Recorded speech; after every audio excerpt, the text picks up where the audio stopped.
Bonjour. Aujourd'hui, je vais vous présenter les audiences devant le JAF, le juge aux affaires familiales. Je ne l'ai pas précisé, mais quand même, je suis avocate et médiateur et mon objectif est d'aider les familles à se séparer quand elles se séparent dans la paix. Et je pense qu'il est essentiel que vous puissiez comprendre comment se passent les choses pour pouvoir décider en conscience. Et c'est donc l'objet de ces vidéos. Alors, comment se passe une audience devant le JAF? La première chose à savoir, c'est que c'est une audience en cabinet, c'est-à-dire que ce n'est pas public. Vous êtes dans le bureau du juge. Devant vous, il y a en robe le magistrat, donc le ou la juge aux affaires familiales, et à côté, derrière un ordinateur, le greffier ou la greffière, qui prend des notes de ce qui est dit. Vous êtes là, dans son bureau, l'autre partie également, et il y a des avocats. Vous voyez, là, la robe est un peu transparente, parce qu'ils ne sont pas obligatoires, et parce que j'ai un peu de mal à faire la robe sur Canva. Ils ne sont pas obligatoires, c'est effectivement parce que... Pardon, ça dépend de quel type de procédure vous avez. Là, je parle plus spécifiquement maintenant des procédures JAF pour les situations hors divorce. Hors divorce, donc l'objet de la procédure n'est pas de prononcer la dissolution du mariage, mais de régler simplement ce qui se passe avec vos enfants. Soit que ce soit vous êtes marié, mais c'est pas l'objet de la procédure, ou vous n'êtes pas marié, ou vous avez été marié, vous êtes divorcé, et maintenant vous voulez encore que le juge statue sur ce qui se passe avec vos enfants. Dans ces procédures-là, la procédure est orale. Orale, je vais vous présenter certains éléments spécifiques. Et vous pouvez voir le code, bien sûr. Je vous invite à aller voir sur Légifrance. Tout est en ligne et gratuit. Donc vous avez beaucoup d'accès aussi, beaucoup d'informations disponibles comme ça. Le divorce, vous l'avez compris, c'est une procédure écrite. Donc ce que je vous dis maintenant ne s'applique pas complètement pour la procédure de divorce. Procédure orale, ça veut dire quoi? C'est ce que nous dit le Code de procédure civile. C'est que ce qui compte est ce qui est dit en audience. Il n'y a pas d'avocat obligatoire. C'est ce que j'ai commencé à vous dire avant. Ça, c'est un point assez fondamental. Vous pouvez aller seul en audience. Vous pouvez tout faire tout seul. C'est quand même compliqué, donc je vous le conseille pas, mais c'est possible.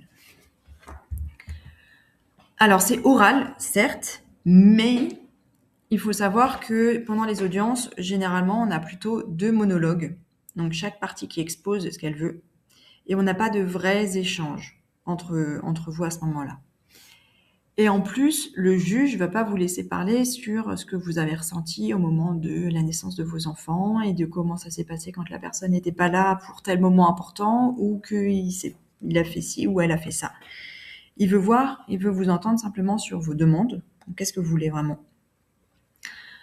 Et sur quoi elles sont fondées vos demandes? Donc, qu'est-ce qui justifie ça?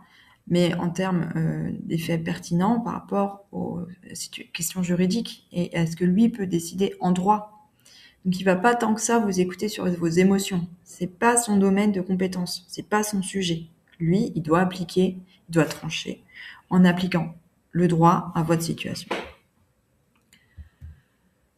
Aussi, le grand mais à cette procédure orale, c'est qu'il faut toujours respecter le contradictoire.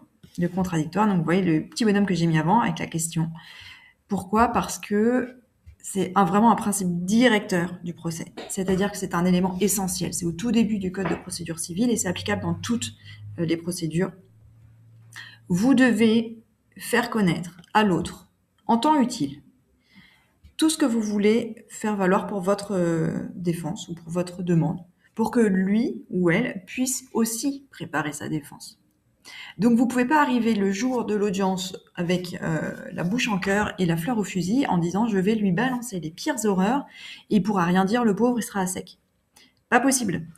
Vous n'y avez pas le droit et le juge doit faire respecter ce principe de la contradiction. Ce qui veut dire que il est bien possible. D'abord, la première demande doit être écrite, évidemment, transmise au juge à une demande écrite. Et il est bien possible qu'il y ait des renvois qui soient ordonnés pour permettre à chacun de prendre connaissance de ce que l'autre demande et d'y répondre dans des bonnes connaissances.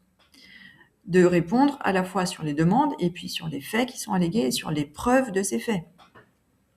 Donc évidemment, en principe, c'est oral, mais dans les faits, il y a des renvois qui peuvent être possibles.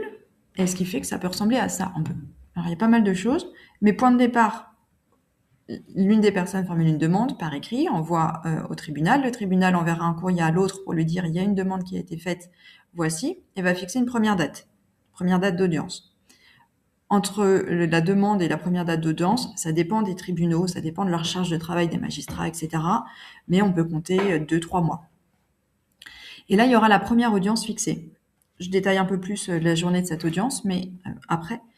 Mais sur la ligne de temps générale, à cette audience, sera possible que l'autre personne dise « Ok, mais moi aussi, je veux transmettre des éléments » et qu'il les transmette à l'écrit ou qu'il fasse valoir à l'oral. Et le juge pourra dire « Oups, nouveaux éléments, il faut permettre à l'autre d'en prendre connaissance dans de bonnes conditions pour préparer sa défense. » Donc, je leur donne un renvoi. Renvoi, ça veut dire je renvoie l'affaire à une nouvelle date. Autrement dit, je fixe une nouvelle date d'audience. Et là, pareil, l'autre pourra dire « Mais attendez, moi, j'ai une nouvelle chose à préciser sur ce qui a été dit. » Notamment, je vous le disais, le juge doit statuer sur ce qui a été transmis, ce qui a été remis. S'il y a des éléments de preuve, ça doit être des écrits, ça doit être des justificatifs. Donc ça, il faut les transmettre.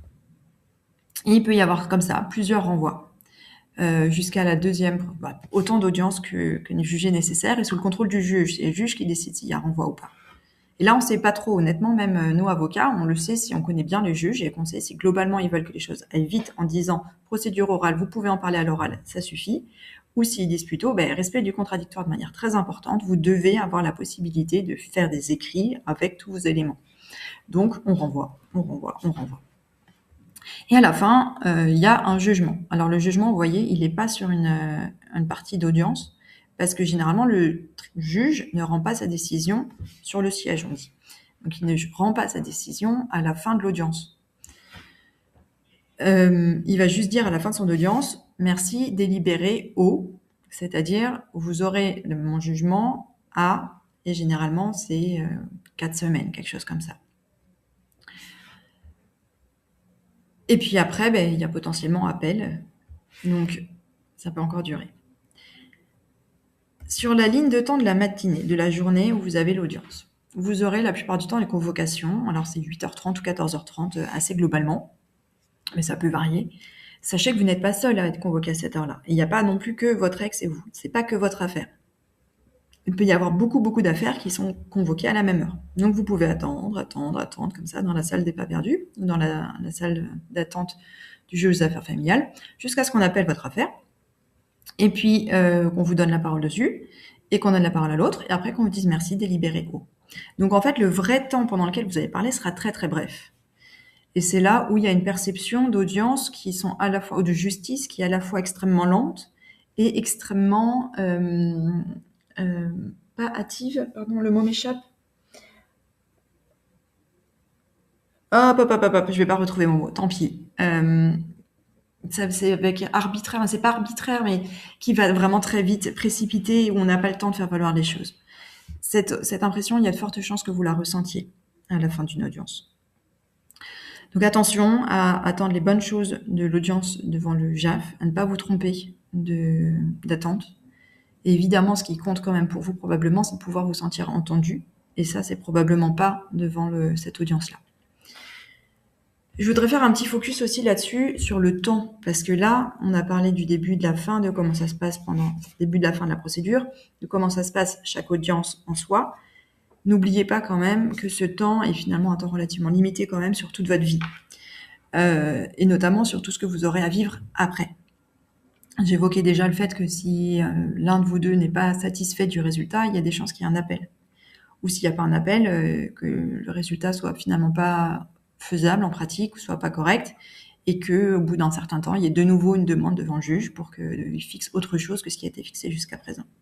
Sans compter que ça peut se passer aussi que votre enfant grandisse, qu'il ait d'autres souhaits, que l'un ou l'autre de vous, parents, ayez des opportunités professionnelles ou des désenchantements professionnels, que vous ayez des nouveaux changements de vie, des nouveaux conjoints, conjointes. Tout ça aura un impact dans votre vie et vous ne pouvez pas le prévoir forcément au moment du jugement. Voilà, je voulais juste dire ça. À vous de voir ce que vous en faites. Vous pouvez regarder plein d'autres vidéos dans lesquelles je vous donne des idées de comment vous pouvez faire en sorte que tout le reste de votre vie se passe au mieux, y compris en s'en occupant au moment du conflit, vraiment. Mais je vous laisse vous voir comment réfléchir à toute cette suite de votre vie qui peut être très longue et belle.